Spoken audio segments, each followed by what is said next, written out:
All right, so Mike Meltser is here. We are talking about Texans training camp, which is a week away. Usually I get together with Melts before the start of camp and a little bit throughout the season, but we kind of lay out what's going on, what the feel is and everything. And right now, Melts, you started it off right away when I talked to you and you said you think there's a national and local disconnect around here. And anytime you make claims like this, you have my attention. So I want to know what is the disconnect that you speak of? Well, you know how there are all these rankings coming out about like quarterbacks, skill positions, defensive line, like best units, offensive line.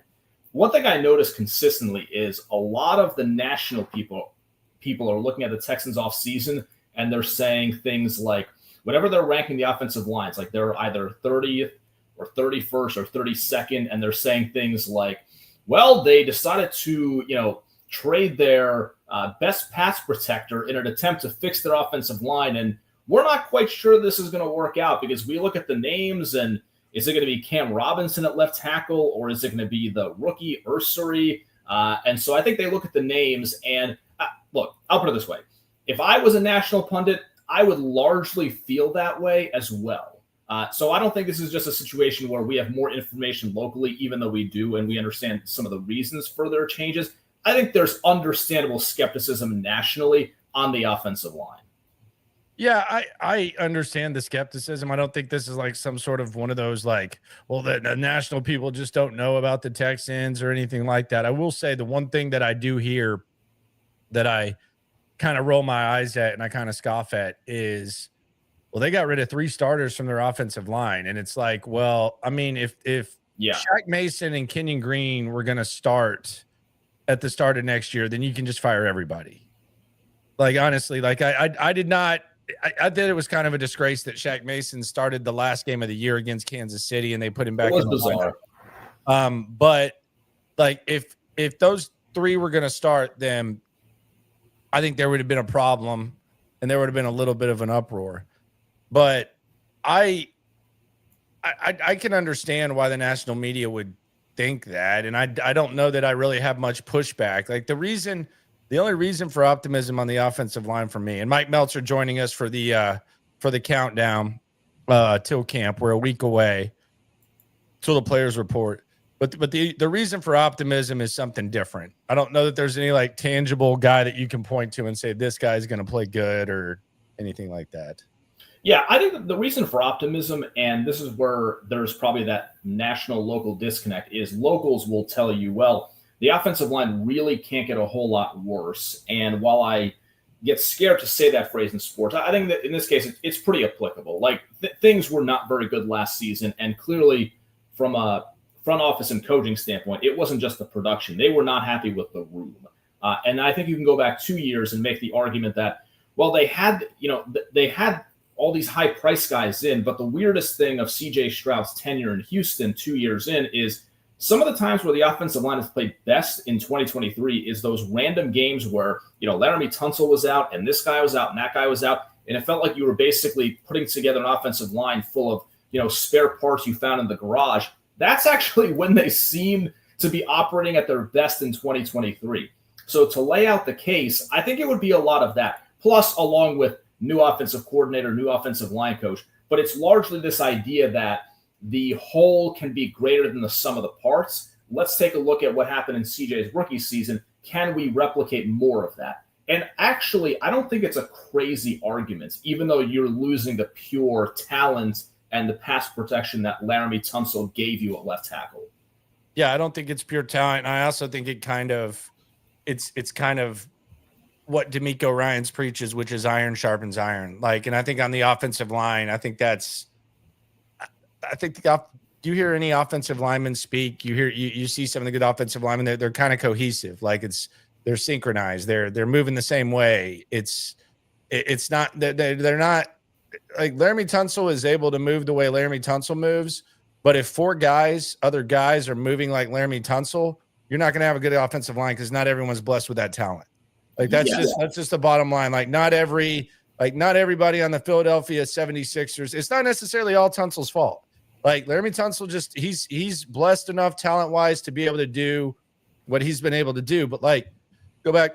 I don't know. I was watching some video before I got on here, and it was a video of Allen Iverson when he shaved his braids at the All-Star game. Is old school, LeBron and them. But like, not every Philadelphia 76ers player could come in there and say, we talking about practice, or, of course, move the way that Allen Iverson moves. So I think there's just kind of that kind of element when it comes to Landry Tunsil. Well, he was a mercenary, right? I mean, he was a mercenary. Let's call it like we see it. He was a pass protection mercenary, and you can roll with that for a little bit in the right situation. But if you want an offensive line where like the best player sets the tone, Laramie's not really that guy. Like everything that I'm guessing Will Anderson and Daniil Hunter provide on defense, I don't think Laramie's really that dude. And the offseason has made it clear, like I've had some people in my text messages like kind of push back at the idea of like the coaching staff and the front office, this idea of the culture change in the offensive line. But I think it's very clear. Like Albert Breer had something a few weeks ago that referenced culture change. I mean, it is very obvious that Nick Cacerio, the front office, the coaching staff, they felt like there was not just a talent problem on the offensive line. There was a clear culture problem on the offensive line in 2024. Yeah, and Cacerio said to me, like, when I asked him about his offensive line philosophy, he said something like, when I talked about this today on SNL, we previewed the offensive line today. If you want to go check that out, daily at 4:00 with myself and Cody Stutz. But he said something like, it's nothing wholesale. And my thing is, buddy, I know you have a better vocabulary than me. I don't think there's a disconnect here when it comes to wholesale. You got rid of the coach. You got rid of the OC. You got rid of a bunch of players. You have a bunch of new players coming in. That's wholesale, bud. Like, you might not want to admit it because it's almost like an admittance of guilt, but your actions show that it is a wholesale change on the offensive line, regardless of what you want. And you can sit there and you can say all the right things and say it's not a culture change, because let's be honest, like if Laramie Tunsil hears that, it's probably a little bit offensive because, how can I be the best player in the problem? But that's what they're hoping for, is a culture change. Like that's literally what they're hoping for. They don't have like they don't really have much to stand on when it comes to the yellow line. So I'm with you there. I was just looking at this. I saw there was a quote about that I think Breer had, where he said, like, you could make the arguments that there is not a single position group in the NFL more pivotal to its team's success this year than the Texans' offensive line. I don't know that I agree with that. I would agree with that in the sense that if the only thing I knew about this football team was that this offensive line was, I'll just say, slightly above average, then I will say this team is a Super Bowl contender, like a viable contender. That's all I need to know. Yeah, I would. Yeah, I see. They're kind of. Am I going too far? Am I going too far on that? I don't know. I don't know if you're going too far. I just feel like, and maybe we can get into this when we talk about what a good season looks like and what a bad season looks like, but I just kind of feel like their floor is pretty high, even if the offensive line is just a complete catastrophe. Like, I don't like when you say it's dependent on success. My question would be like, what is success? Because if you're talking about, being a Super Bowl contender, then yes, I would agree with you. But if I think they could have one of the worst offensive lines and still win 8 to 10 games. Like, it wouldn't shock me just because of how good the defense is and the fact that they do have some skill guys that can overcome it. Like, I don't think the offensive line just pisses away a season. Well, it also depends on what them being one of the worst looks like. Is that simply some of what we've seen the last couple of years where, like, you run the ball and the line of scrimmage doesn't move and you can't really get a lot on track in the running game? Because that doesn't worry me as much as one of the worst lines being, like, you have the floodgates open on your quarterback, which clearly affected him a lot in 2024. So I would have to think about the question and, like, go through the other 31 teams and but I think the point that Breer is making, which I get, is if all you know is the Texans' offensive line is, let's call it, substantially improved from last season, then it means that your running game is going to be better, your play action is going to be better, your pass protection is going to be better. So CJ at minimum has a much better season. And if I say all those things combined with what we think this defense could be in 2025, like that is a very, very dangerous football team. Yeah, I would agree. I would agree with that. And I do think the The ceiling is high. On the super chat, HD AV Traveler, per the usual. You ain't never hate. Swarm. Good evening, my friend. The question I have is, what do you think are the best things the Texans did this offseason that you feel the best about? Because obviously the offensive line, there's some skepticism. Although I do support a wholesale change. I'm glad they didn't just run it back with the guys. But what would you say if I asked you, Mike Meltser, what would you say are the best things that the Texans did this offseason? Like, what did you like the most? The first thing that I go to is that Nick Cacerio revamped the receiver room, which he had to by need and by injury. That makes me feel like at least there are a number of options that some guys can work out and some guys may not work out, and your passing game will still be in pretty good shape. That's the first thing that I can think of. Going to the offseason knowing that you were going to lose Diggs, Dell's probably not going to play in 2025, like huge holes opposite of Nico Collins. I think they did a pretty good job between the Kirk deal and the 2 picks with Noel and Higgins in reverse order. That's the first thing that I think of. Yeah, I would agree. I think the wide receiver room, there's a lot of questions, but it's actually kind of fascinating that in a short time from like when the season ended. And it's kind of hard when you talk about the wide receivers because Diggs and Dell were gone by late in the season. So it's not like you're comparing that. Like that wasn't an option. You had to let Diggs go and Dell wasn't going to play. But yes, given like at the end of the season what they had in that room and what they have now, it's one of the more fascinating positions because there's a lot of unknown. But I think there's a lot of upside. And I always talk about arrow pointing up. I think there's a lot of arrow pointing up in the wide receiver room.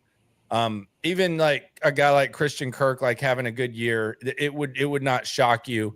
And then the receivers you feel about Watson, all that. But it's weird because the way that you ended the season last year, the fact that we're looking at the wide receiver position, and I think you can probably – I think it's maybe the safest position group to guess all the guys that are going to make the team.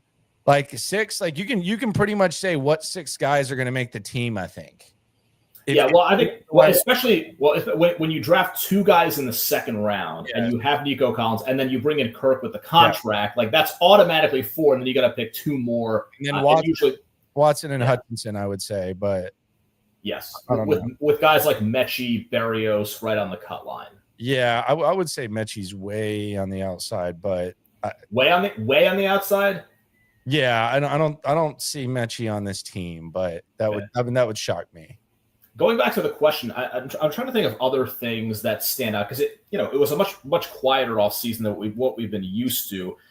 They largely sign guys and brought guys in who will be backups. The other one I thought of, and it's more not just about the player, but what the position group could be, is bringing in C.J. Gardner-Johnson via trade creates a situation, and I think national people are catching on, like this secondary has a chance to really be excellent. If this was the best secondary in the NFL, I would not be surprised. Between the corners, Stingley and Lassiter, they re-signed Petrie, Bullock coming off an excellent rookie season. Like C.J. Gardner-Johnson is interesting in that his attitude or like his vibe, I'll say, is not necessarily one that we have seen historically with the Texans. Maybe a little bit more with D'Amico, but to bring him in, a guy who's been a proven winner, a Super Bowl champion, and like you have a lot of talent back there. They have a ton of talent in the secondary. Yeah, and I thought, and I think it looks even better with what happened with Jimmy Ward. If they have Jimmy Ward, I mean, that's even more depth there. I don't know what's going to happen with that situation. We might get some clarity when Cacerio speaks in a week. But I'm with you. I like the Gardner-Johnson. I would say those are probably the best things that they did in the offseason. I don't know if anything else really even. I guess one, it's not a player, would be the firing of Slowick and then the offensive line coach and then swapping those 2. Like that could be the bigger move as opposed to any like specific player acquisition. Yeah, the Slowick thing, I don't want to say it surprised me, but I it wouldn't have shocked me if D'Amico Ryans, and this is based on the unknown. This isn't based on anything. And we're still kind of getting to know how he's going to handle these situations. But I think there's a lot of coaches that in that situation may have just ran it back and given him another chance. Yes. And I think he made the right choice. And I think that was in my eyes, it was a pass test by D'Amico Ryans showing that he's not just kicking the can down the road and he sees what people see. So I actually praise D'Amico Ryans for making that decision, because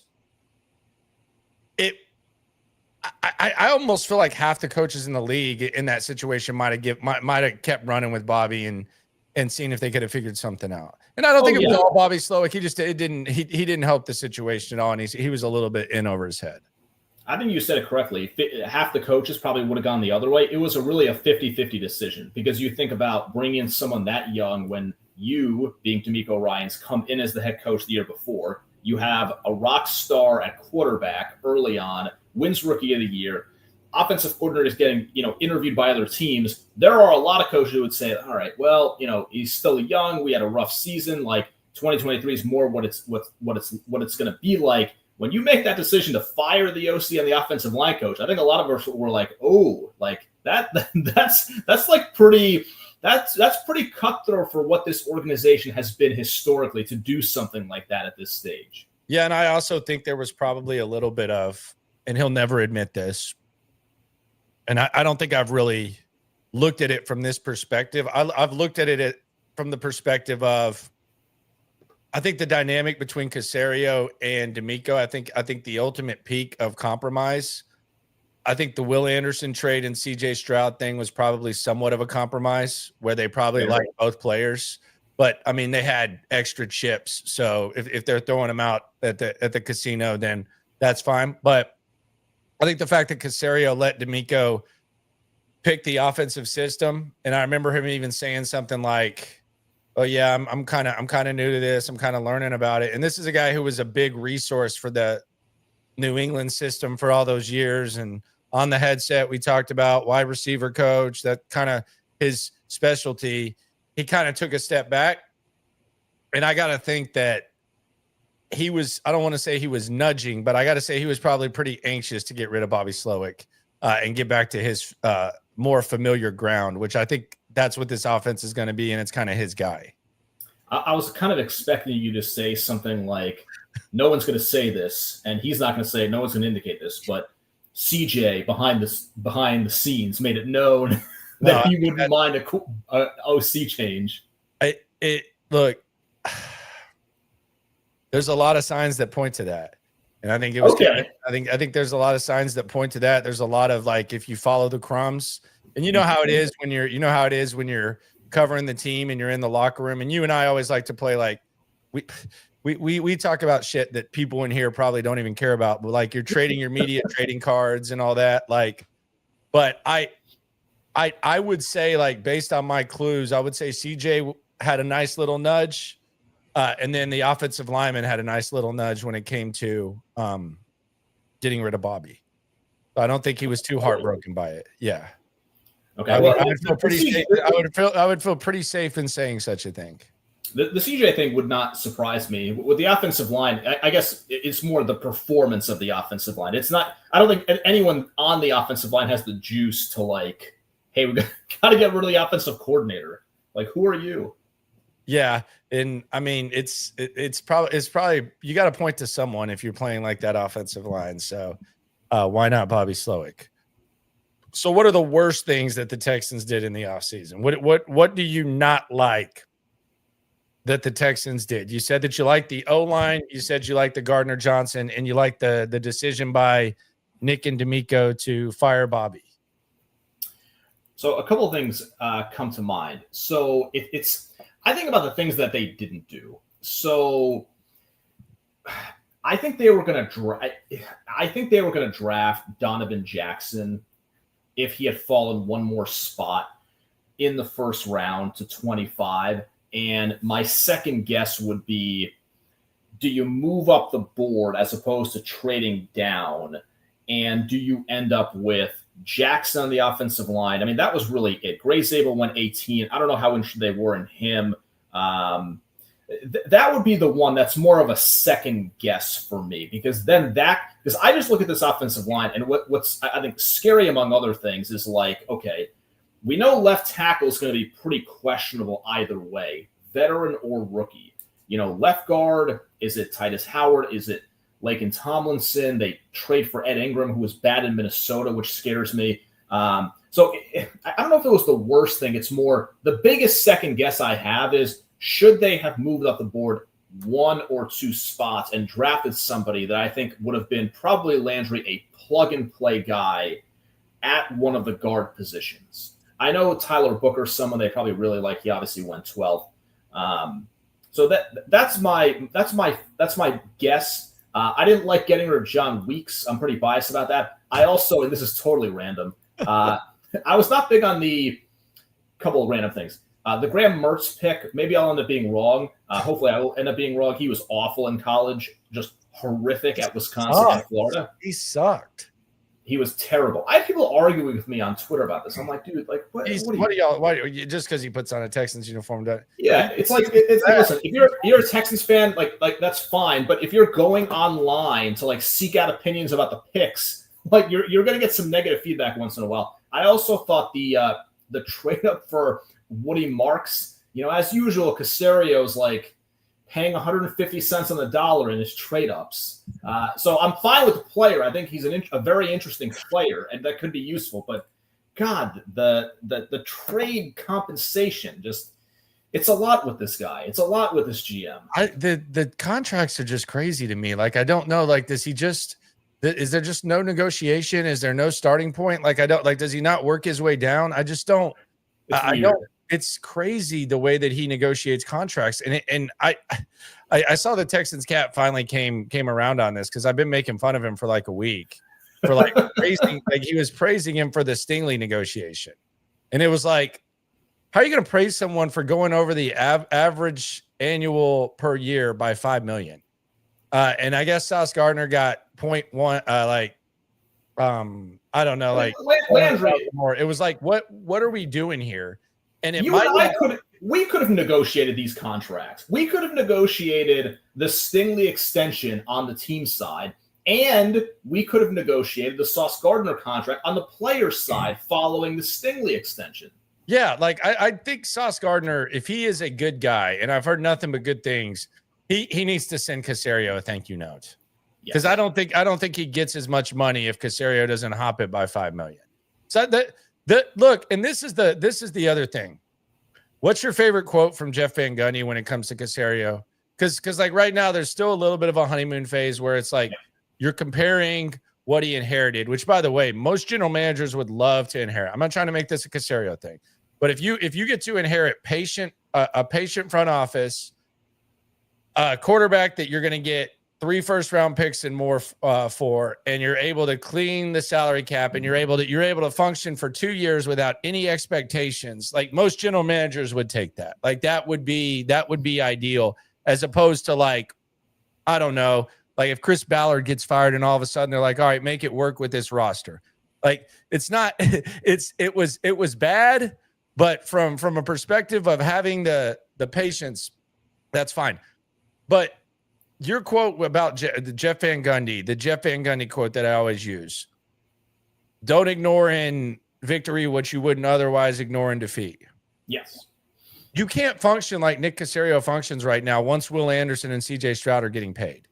Well, that's the big point to make. Now, you could maybe quibble with the cornerback market and say, hey, these guys are underpaid relative to receivers, and at some point someone was going to make this jump. But yeah, when you clear the next highest paid guy by $5 million average annual value, it does make you think, because it depends so much on what happens this season. But I think it's fair to say, Landry, that the CJ Stroud negotiation, like that's kind of a complicated one.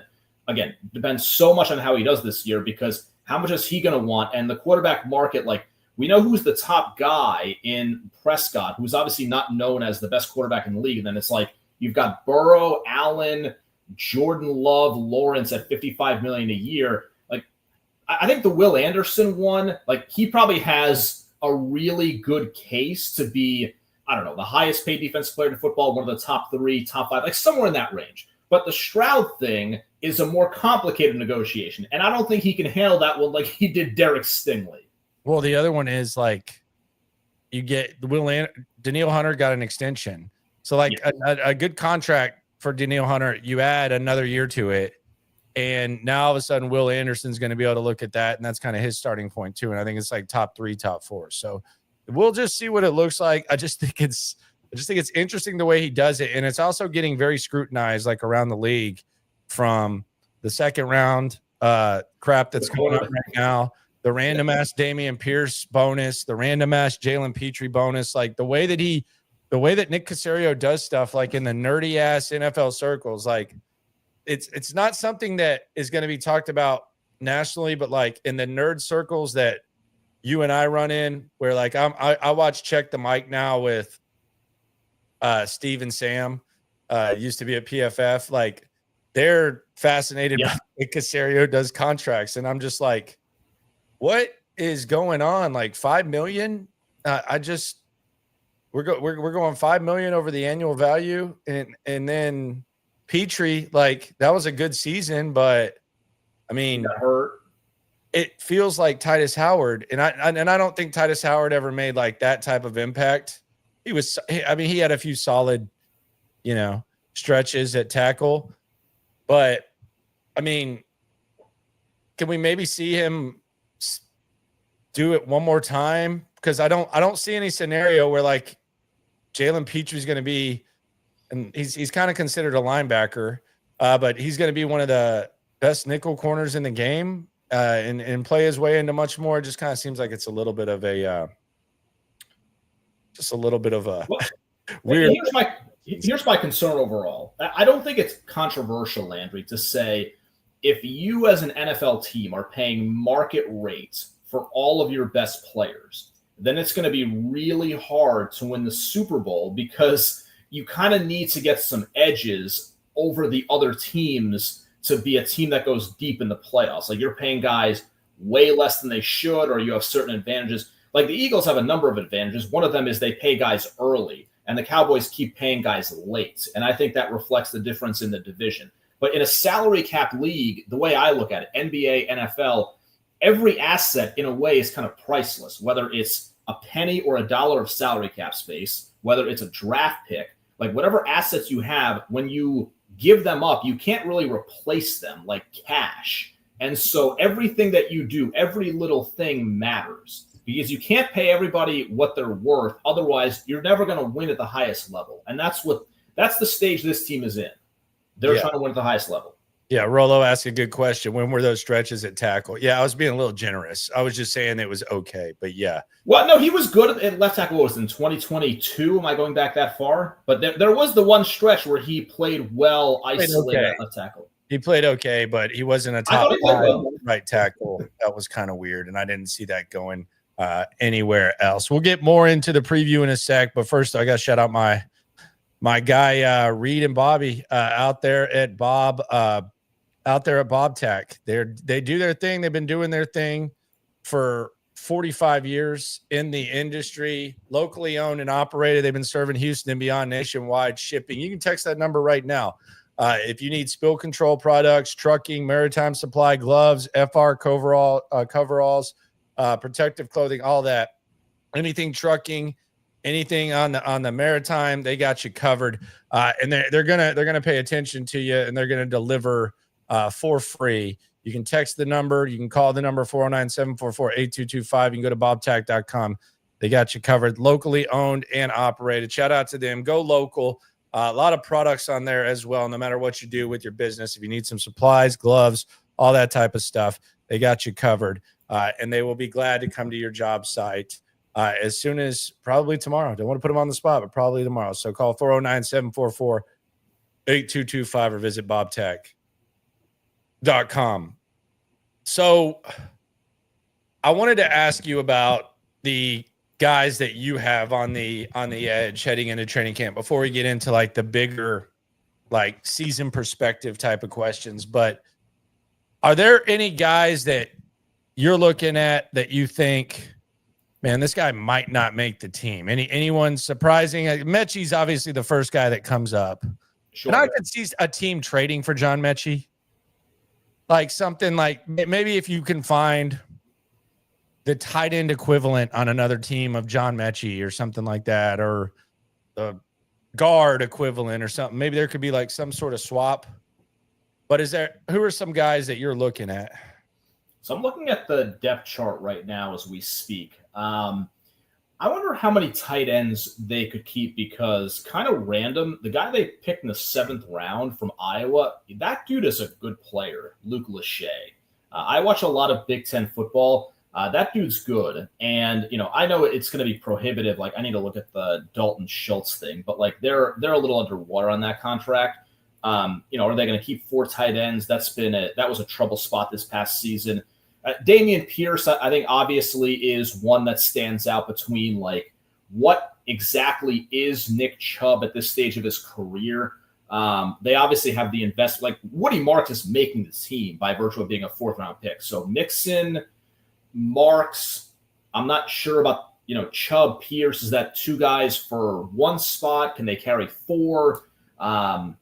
So those are the ones that stand out offensively. Mechie, do they keep extra tight ends? The Chubb Pierce situation at running back. Defensively, I got to think about potential surprises because they're so, I feel like, locked in with the starters. I don't know, maybe somebody on the defensive line, I suppose, because there are only so many guys you can keep. We'll see what happens with Ward and the legal issues. Am I missing someone who might be obvious as a guy on the cut line in camp? I don't know about obvious. I think Juice Scruggs is on the outside looking in, and he was basically holding the bag. I thought about him. I call him Juice Blacklock. Ooh, that's not a great nickname, man. Yeah. So I don't know. Maybe there's like some sort of like. So do they not like him? I mean, he was holding the bag. Like he was 3rd string center. He was 3rd, 4th string center. So he wasn't even getting any reps. That's a bad sign. For some reason, Andrews was out there as the starter, and then Jared Patterson seems like someone that they like. So yeah, they like him. I could see Juice Scruggs potentially being a cut. Yeah, because you think about it, like, not to go too in the weeds, but Cam Robinson's making it, Ursery is making it. I guess Patterson 3, Howard definitely 5, Blake Fisher, and then if they're really down on him between Tomlinson, Ed Ingram, bring in Trent Brown, and if they like Andrews more, then he could get the Ziggy. Is that a phrase? I mean, I like it. If it's not, then it should be now. We're making it now. Yes. Yeah. The Juice Scruggs era. That's disappointing to me. I mean, I guess maybe we shouldn't be too surprised because I kind of shared your belief that there was like no way that Nick Martin could be a shitty football player. And Nick Martin ended up being a shitty football player. So maybe it's just kind of like a deja vu type of thing. But yeah, I could see Juice Scruggs. I'm looking at my 2 deep right now. Laken Tomlinson, by the way, is so weird because he's played. Trust me, I've talked about this. He starts every game, and everybody thinks he sucks, but he just happens to play the whole time. Yeah, it's weird. Like he plays every game. He rings the bell. People like him. He's like a good guy, and it's just that the performances are below average. It's very weird. Everybody except the fan bases of the teams he plays for like him. It's like that. I think Brevin Jordan could be someone to keep an eye on. And I think there's history with this because there were multiple times where we thought Brevin Jordan was getting cut and he ended up making the team anyways, including the time when we thought he was kind of playing for his position and he ended up making the squad. I could see Brevin Jordan perhaps being a surprise cut. Maybe not too shocking, but I could see that happening. I could see Foley Fatukasi. Like maybe one of these random young D linemen outplaying him. They get really comfortable at D tackle, by the way. Like Edwards Jr., Fatukasi, like bring back Sheldon Rankins. Like they get really comfortable at D tackle to where I would kind of like to see a little more churn there. Well, but I could see that. My thought on I correct me if I'm wrong. Like with defensive tackle and just defensive line in general, but specifically the interior guys with D'Amico, I almost have like a just total complete level of trust that like no matter what the name, the number, that whoever's in there is going to find a way to get it done. Yeah, and I mean their surroundings are such to where they're probably not asked to do too much. So yes, yeah, but that's I think any of the defensive linemen not named Anderson, Hunter, I got to look at Danico Autry, who knows? But just because of the numbers game, that's an area where you wouldn't be shocked if one of the guys whose name is released at the end of August. Yeah, I think Autry's someone to keep an eye on. He just turned 35 yesterday, so he's not getting any younger. What does a really good season look like? And I'm not asking like what are the results or anything. I'm asking like what is the formula? Like what does a really, really good season look like realistically, just based on what you see about this with this team right now? And I'll start just to give you kind of an idea of what I'm asking. I think it's a borderline defense wins championships type of team. Like I think you're talking about a top 5 solid defense and a just better coached offensive team. I don't expect this offense to be top 10. But just as far as situational playmaking from the skill guys and putting guys in position to do stuff, I think the defense is going to be the straw that stirs the drink, and that's what I think this looks like. I think this will be a defensive-minded team, and I think that will be the identity of this team. For me, success is top 5 defense between the secondary and the pass rushers. CJ bouncing back off of a disappointing sophomore campaign. And I'm with you in that it feels a little unlikely between the questions on the offensive line and the young receivers to just suddenly go to a top 10 offense. But I would say like in the high leverage moments, comeback situations, you got to have it. You're down, 3, you get the football back in the fourth quarter. If they can put together really explosive drives with CJ in key spots, to get wins, comebacks if necessary, like that to me would be the thing. Yeah, and I think even like execution, like against Green Bay, like executing situations like that to where you're not just chasing your tail, or if you decide that you're going to run on the first 2, you run on the third and then figure some stuff out. I think that those little types of things, because that's the reason when we were talking about the offensive line and Breer's quote, and to a certain point, I agree with what Breer said, but my thing with it is that I feel like they're like a better version of the Steelers, where success or being a competitive football team is not 100% dependent on the quarterback, and that's a good thing for CJ Stroud. It's not an insult. I think they've done a decent job of not being too CJ dependent, and I just feel like that's the good thing for them, is they'll be in some of these scratch and claw type of games. I also think the other thing that they have going for them that probably haven't talked about as much, that schedule sucked last year. And I think it whipped the ass of CJ Stroud. I think it whipped the ass of a lot of people in that building. I know people that work on the business side and the PR side. I didn't know what day it was. I'm just a jamoke who covers the squad, but like they actually started training camp. I think I was talking with Stutes today. I think they started training camp tomorrow. Because of the Hall of Fame game. Yeah, and then the Hall of Fame game, like for a fan, is like, it's garbage. It doesn't do anything. You're not like as mentally involved. But for a team, it's almost more of a pain in the ass, because you go and then you come back and you're back at training camp. You're not like in the swing of things. There's not really a routine. And then you have like a primetime game at every single way. You're switching time zones and stuff like that. I'm not sitting here. Kansas City Chiefs fans are probably laughing and saying, "Oh, welcome to our every season." But I do think that schedule last year kind of kicked their ass more than they're willing to admit it. Landry, also the bye week last year was week 14. So I know that you had that was bad. I know you had the one, at least one Thursday night game thrown in. So yeah, you have like that extra break, but still, like they did not have a bye week until basically like the middle of December. I didn't like that at the outset of the schedule. I usually prefer a bye week to happen at some point, midway through the season, but that really speaks to your point. Like this year, I worry it comes a little bit too early, but given what happened last season, maybe better that way than what happened in 2024. Yeah, I think it was just and the other thing is, and this is kind of a CJ and D'Amico thing, but the year before, every game was at noon on Sunday, literally every game except the final one. Yes. Against the Colts. So you got to get in a routine. Yeah. And I mean, there's not a coach in the NFL that wouldn't want that. Absolutely. That's just every advantage possible.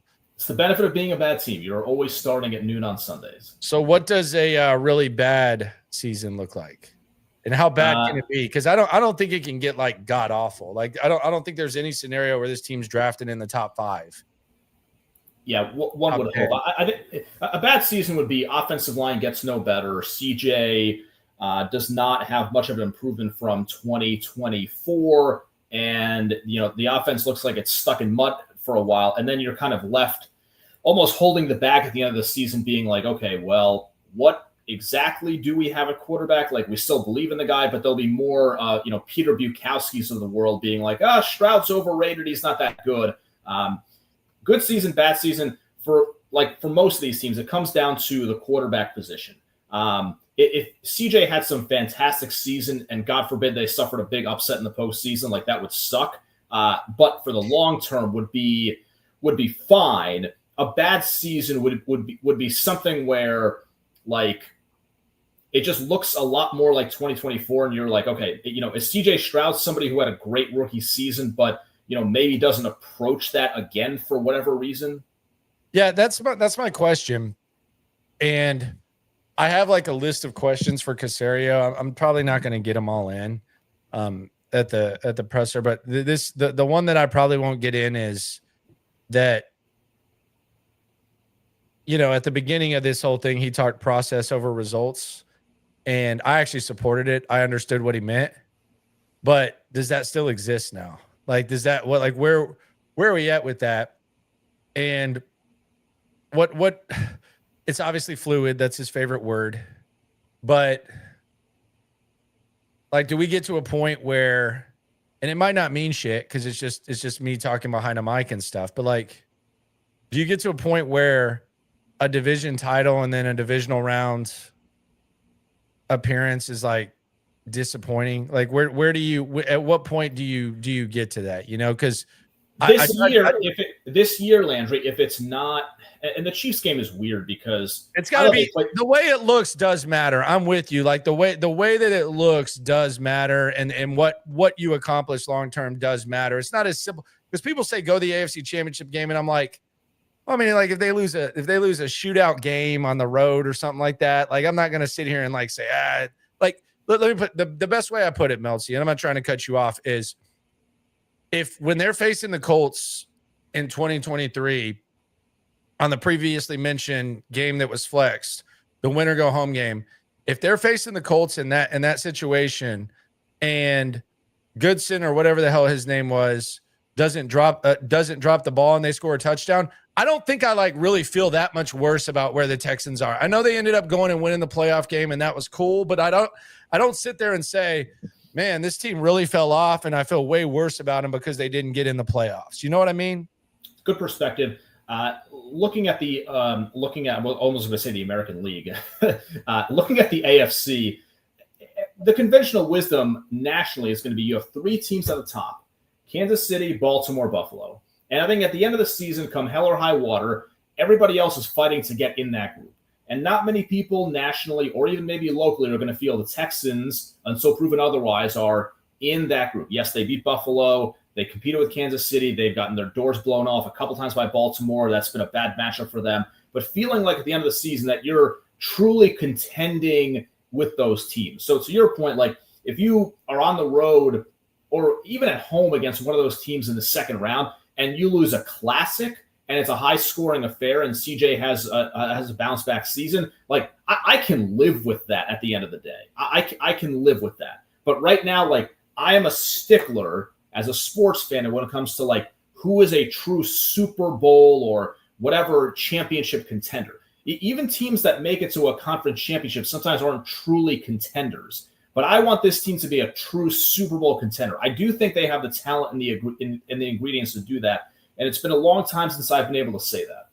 Yeah, and the other thing that I think about DeMeco, because as I'm sitting here talking about the O'Brien apathy that happened, where we're kind of rolling our eyes at division titles, and you could tell that there was no upside for this team. It was just, you were just gutting out division titles, and it was just kind of an eye roll.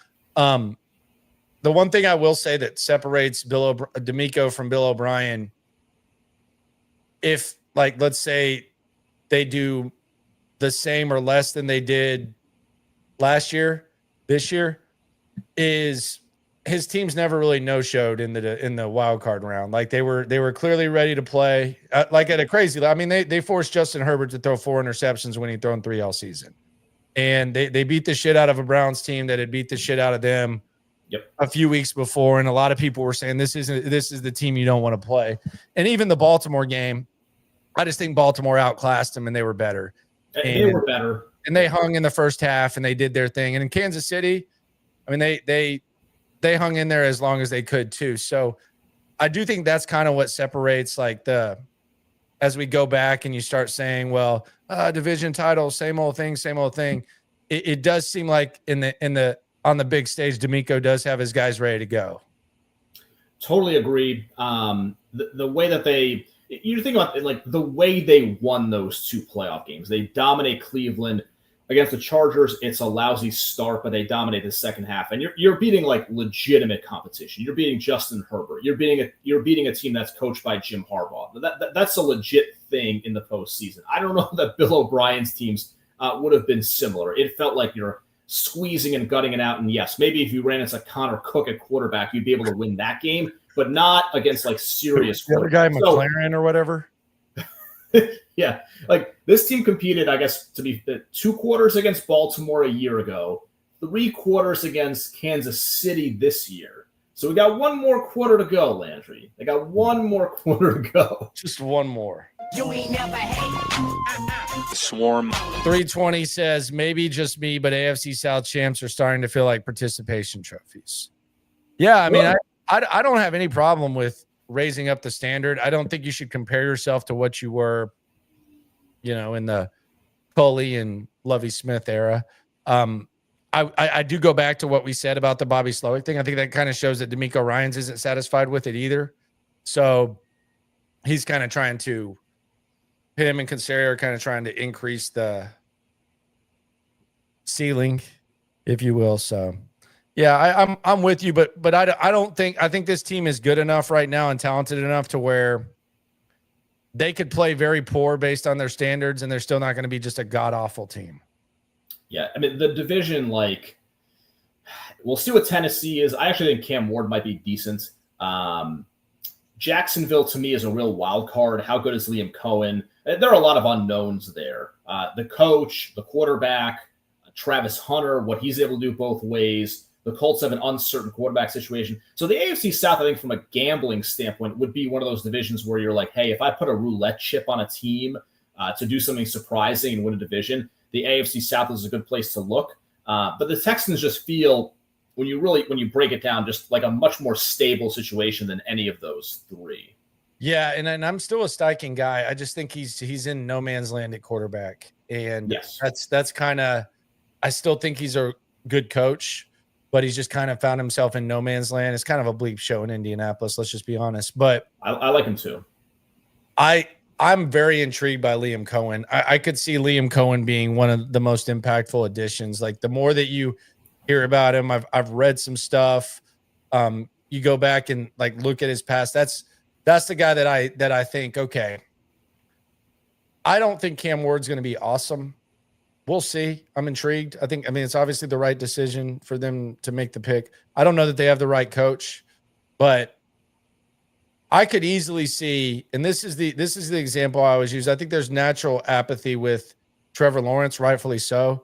I mean, we watched a fucking montage of him with John Elway and Troy Aikman on draft day and Peyton Manning and all that. So there was like I mean, he was put up here before he was selected, but I could easily see a scenario where Liam Cohen goes to Jacksonville. They've gotten rid of Trent Baalke, which I think was a good thing.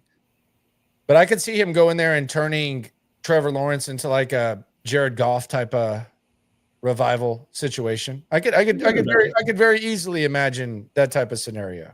And you and I, Landry, I think are still we still own some real estate on Trevor Lawrence. Oh yeah. I think, and I are still we're still yeah, we're there. And so if Lawrence is like the 2022 version, and you've got Brian Thomas who's a stud, let's say Travis Hunter makes a really big immediate impact at receiver, like, all right, now you're cooking with some gas because they've got some weapons at running back. If they can improve the offensive line, like that can be a legit football team. You have two legitimate edge rushers. Again, it's a weak division. So if Liam Cohen is the real deal, that would change a bunch about the AFC South. Because Liam Cohen being the real deal likely means Trevor Lawrence is much better than what people think of him right now.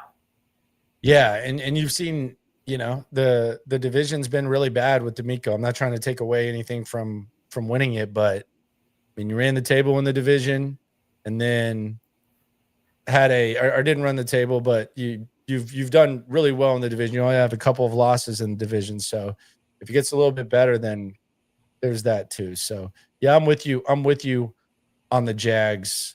Do you think there's any other teams in the AFC in that same tier with the Texans that you could see taking a larger step or perhaps joining them in kind of that 2A, 2B tier, chasing Kansas City, Baltimore, and Buffalo? I could. I look at so the obvious one would be the team that the Texans beat, the Chargers, and what this looks like with another year. They draft Hampton, Herbert a second year with Harbaugh. We see what that looks like. Denver. I'm not sure about their second receiver position, and I do have questions about Bo Nix, but that defense was excellent. Sean Payton is still a really good coach. They also added their O-line, and their O-line built an O-line.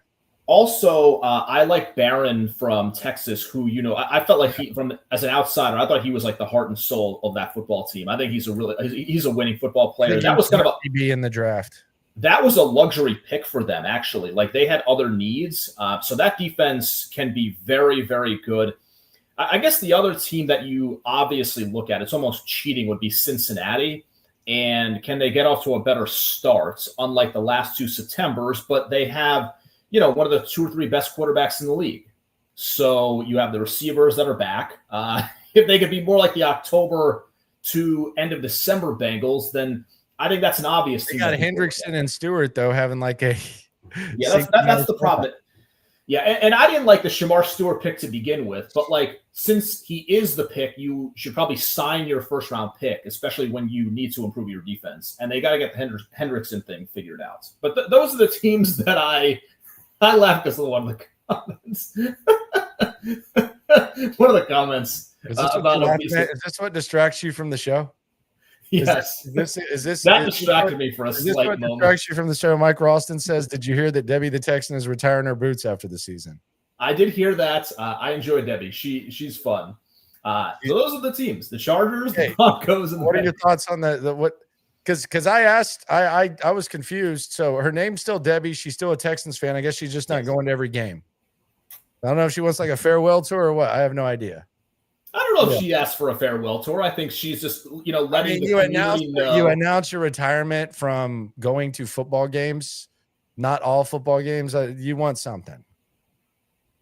I think she just wants people to know. And if people ask, people get to these stages in life where like you have kids, they move elsewhere, you got to, help them out. Like I get that. Like letting people know so they're not asking. By the way, the only reason this was brought up is because Mike Meltser let it distract the show.